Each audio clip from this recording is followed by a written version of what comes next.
So magandang araw kabole, sa video na ito pag-uusapan po natin ang mga bagay-bagay po na nangyayari po ngayon sa PBA. Of course, number 1 dyan, ito nga po si Robert Bolick kabole na bumabalik na. So ano kayo mga potential po na gagawin itong si Bolick kabola. And then of course, meron na tayong nakuha ang hint po kung sino po ang pwedeng mag-take over muna po ng import position po ng Ginebra. So hindi pa na-subscribe kabola, pakipindot naman po yung subscription button. Before we go there, usapang comments muna tayo kabola in our latest post po. At the recording of this video, Convert Superstar maglalaro nga para sa San Miguel. Malaking tulong ba sa SMB? Comment po nitong si Ace Pineda, Superstar. It's more like a role player.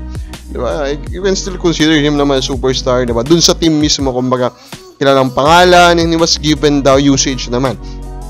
Sa Ginebra, gusto maglaro ni Mikey kasama si Malone. So, of course, we heard that already in the past. Mr. Gervin Chris, na ito nga si Mike Williams is close sa mga taga-Ginebra and even sa mga taga-San Miguel Beermen. Kaya, hindi rin malabo na mas magiging masaya siya kung sa mga teams po na yon siya mapunta. So, dito muna tayo sa hint na binigay po nitong si Sir Quinito Henson, no?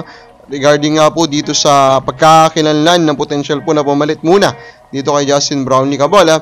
So, ang hint po na binigay niya in a interview with Power and Play is that yung initial daw na kanyang last name pareho kay Brownlee. So, si Labol. So, we are talking about letter B siguro. And then, dati na itong naglaro po kabola dito sa PBA. So, we scoured the last few season, last 5 years kabola. And we came up with 5 po na ang last name is B. We have Tony Bishop, Cal Baron, Brandon Brown, and Jonathan Balak kabola. So, sila yung mga possible po na pumalit nga po dito kay Justin Brownlee. If this hint po by Quinito Henson is really legit, and kung ito man pong in-hint niya to is talagang papasainan na po. Out of the 4 names po na nakita natin, matandaan na po kasi yung Brown sa Kabalak. So, medyo alanganin na yan. Yung Baron, may chance kasi na over yan sa height kasi nasa 6'9 lang po yung allowed ngayon.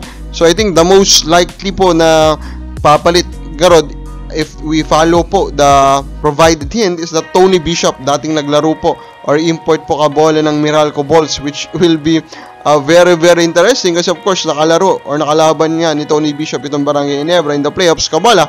So biglang dilipat siya doon. Tignan natin kung si Tony Bishop ba yung tinutukoy, papakawalan ba siya, di ba? Nasaan na yung rights niya? Baka nasa Meralco Bulls pa.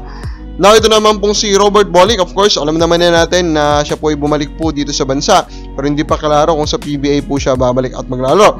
And we all know na nahirapan nga po sa discussion or sa contract negotiation yung Northport dati at saka si Robert Bolick. Kaya naman, there's a high likely chance, kabola, na ipupush na talaga yung trade po, kabola, to one of the 3 SMC teams. Of course, we have 3 here, San Miguel, Ginebra, and let us rank them according to the fit, kabola.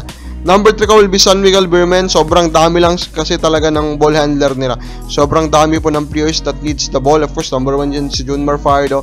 And they just added Jeronteng kabola. Jeronteng needs the ball and unfortunately, he will not help that much in terms po ng pag-space po ng floor. So, yung fit talaga, kapag dinagdag mo pa yung Bolick kabola, ay medyo alanganin para sa akin. Number 2 ko will be Barangay Ginebra kabola. So, Barangay Ginebra, hindi siya kasing dami po ng San Miguel Beermen yung kanila po mga ball handlers kabola, pero kaka-add lang din kasi nila nitong kay Maverick Misi. Pero if we assume that Stanley Brinkel will return to Northport in the trade kabola, medyo maluwag-luwag naman kahit papaano, and the 3 of Robert Bolick, Scotty Thompson, and then Maverick Misi seems to be very juicy as a good foundation po ng kanilang backcourt / wing position kabola. Pero number 1 pa rin natin, Magnolia Hotshots, no?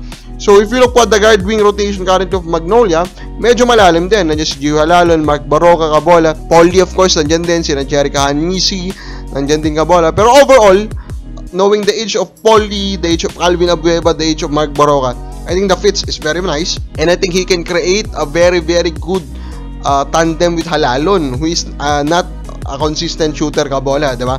So Bolick will provide the spacing and even the playmaking. Halalon will provide the feisty defense, diba? So parang yung fit maganda para sa akin talaga pag Magnolia Hotshots po. Pero we know, galawan na Magnolia, hindi masyado sa mga ganito. Pero they really need to consider kabola kasi sobrang tagal na nilang binibuild or kinikip yung chemistry pero hindi nga sila nagpapanalo ng championship. It's time to get that big name and I think Bolick is the one. Kung makabal sa vlog mo, saan daw mapunta sa Bolick? Comment lang po sa baba.